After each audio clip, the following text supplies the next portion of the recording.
Tout professionnel de santé a la légitimité et doit acquérir les compétences nécessaires à l'accompagnement du sevrage tabagique, c'est-à-dire à la prise en charge thérapeutique individualisée de l'addiction au tabac.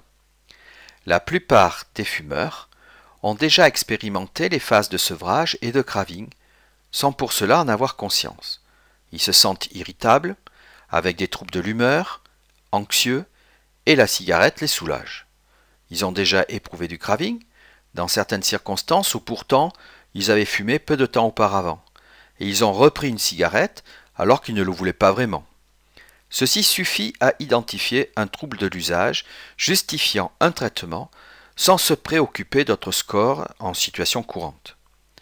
Si le fumeur n'a pas déjà essayé la substitution nicotinique, ou s'il a déjà essayé avec succès, ou si l'essai n'a pas été poursuivi aux bonnes posologies par manque de conviction du professionnel, il s'agit du traitement de première intention pour de multiples avantages. Le traitement est commencé dès le premier jour d'arrêt ou de réduction contrôlée du tabac. En effet, si la personne a décidé de réduire sa consommation, elle a tendance à tirer sur les cigarettes restantes pour obtenir le même taux de nicotine. La prescription du traitement de substitution nicotinique limite beaucoup ce phénomène, et cette prescription sera poursuivie jusqu'à l'arrêt du tabac, ceci pouvant durer plusieurs mois. On estime qu'une cigarette doit être substituée par 1 mg de nicotine sur 24 heures. Il faut être cependant assez méfiant, car les fumeurs réduisent souvent leur consommation de façon non contrôlée, c'est-à-dire en maintenant le taux de nicotine antérieur. Ainsi, il convient de se renseigner sur le nombre de cigarettes fumées avant la réduction et quand il ne se limite pas. Un avantage des traitements de substitution nicotinique est leur délivrance sans ordonnance en pharmacie.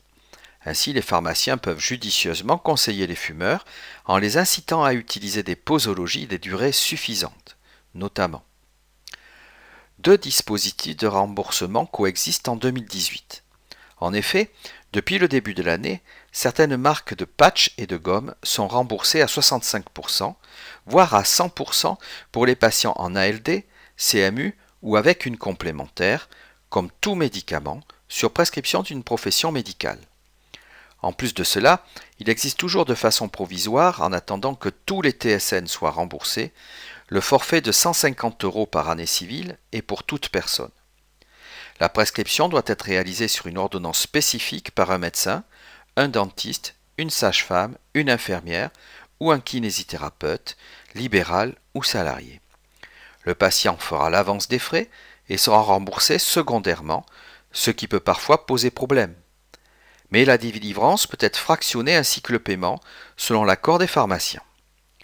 Les assurances complémentaires peuvent prendre en charge au-delà des 150 € et les patients sont invités à vérifier leur garantie. Des traitements, enfin, peuvent être donnés également dans certaines entreprises ou dans l'EXAPA.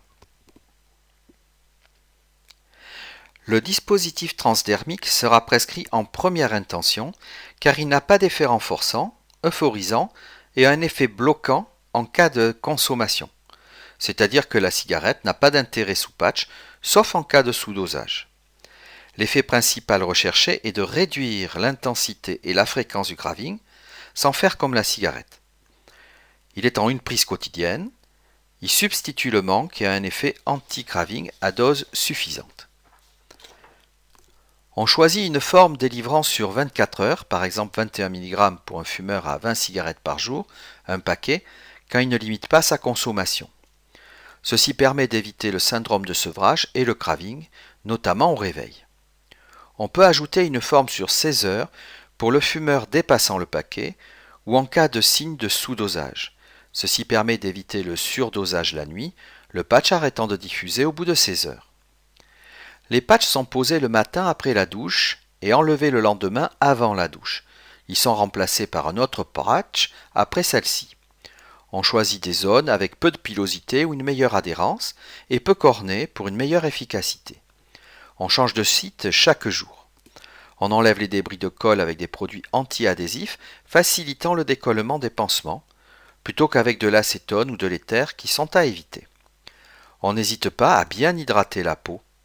En cas de réaction cutanée, des corticoïdes locaux et ou des antihistaminiques peuvent être utilisés.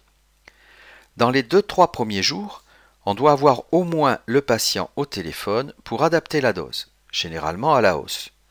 S'il continue de consommer des cigarettes, s'il a des envies irrépressibles de consommer, s'il a des signes de manque, irritabilité, trouble de l'humeur, augmentation de l'appétit, ou s'il compense par d'autres consommations ou comportements, alcool, jeux, hyperactivité, une augmentation de la posologie est nécessaire.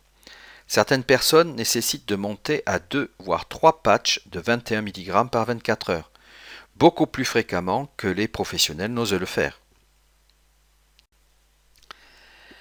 Des gommes ou des pastilles à 2 mg peuvent venir compléter s'il persiste quelques moments de craving, en nombre limité, ou en cas de rémission partielle stable avec une finalité partagée vers l'arrêt. Ils doivent être mastiqués ou sucés très lentement. Il y a un risque de dépendance du fait de l'effet euphorisant, ceci n'étant pas le cas avec les patchs. Le surdosage est rare, mais les fumeurs prennent souvent les signes de sous-dosage pour des signes de surdosage. Le patient ne consomme pas de tabac, n'a pas de craving, n'a pas de symptômes de sevrage, mais présente dans l'heure qui suit la pose du patch des nausées, des vertiges, des céphalées, une tachycardie qui régresse dans l'heure qui suit le retrait du patch. Il est possible de fumer avec les patchs, ce qui est symptomatique d'une persistance du craving, donc d'un surdosage. Par conséquent, c'est attendu en début du traitement. Cela peut répondre aussi à un objectif du patient, à plus ou moins long terme, d'être dans une réduction contrôlée. Il est possible de poser plusieurs patchs afin d'atteindre la posologie nécessaire. Il est possible enfin de prescrire des traitements de substitution nicotinique aux femmes enceintes, même dans un objectif de réduction contrôlée, car c'est le monoxyde de carbone qui est le plus nocif pour le bébé et la grossesse. Il est classique de préférer les patchs sur 16 heures, mais les patchs sur 24 heures sont possibles. Un logo contre-indiquant cette prescription chez les femmes enceintes est présent sur les boîtes de médicaments, et il conviendra de rassurer les femmes sur la bien moindre nocivité que le fait de fumer. Les troubles du sommeil sont fréquents, à type de réveils multiples, de cauchemars, de rêves intenses. Le plus souvent, il s'agit d'un sous-dosage facilement reconnu car le sujet peut continuer à fumer, a des besoins impérieux de fumer, du craving, irritabilité, troubles de l'humeur, appétit. Plus rarement, le surdosage nocturne en est responsable avec des nausées, des vertiges, des céphalées, de la tachycardie. Un patch sur 16 heures réduit alors les troubles. Parfois, c'est lié à l'arrêt du tabac lui-même et il disparaît en général dans le mois. Le traitement de substitution nicotinique sera poursuivi plusieurs mois après l'arrêt du tabac et tant qu'il y a du craving. En effet, l'objectif n'est pas l'arrêt du traitement, mais le maintien de l'abstinence au long cours. Beaucoup de personnes devraient conserver des patchs durant plusieurs années. La prise en charge sera poursuivie bien au-delà de la prescription pharmacologique dans le cadre de la prévention de la rechute, ne serait-ce qu'à chaque rencontre pour d'autres motifs. Ainsi, il sera primordial de vérifier l'absence de craving et ou de compensation sur d'autres comportements, ce qui serait une gestion inappropriée du craving tabac. Dans ce cas, une reprise du traitement pharmacologique et relationnel serait nécessaire. Une consultation annuelle dite de prévention peut se centrer sur les addictions. Un fumeur sur 2 meurt du tabac, et comme après un traitement du cancer, une surveillance régulière est nécessaire pour dépister la rechute, attendue, et la traiter le plus tôt possible.